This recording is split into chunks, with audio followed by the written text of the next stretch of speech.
para ito. Para iparirodi natin. Pare ko,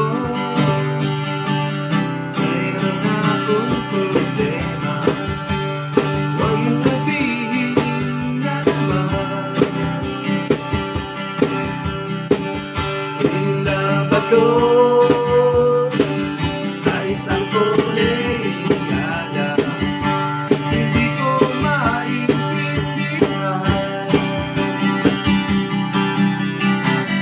Wala nating idaan sa mabuting usapan.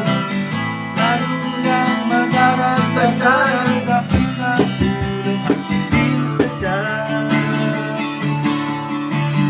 Anong sarap amin naging magkaibigan. Napuno ako ng asa. Yun pala ang ganun lang ang bayan. Akala ko ay pwede ba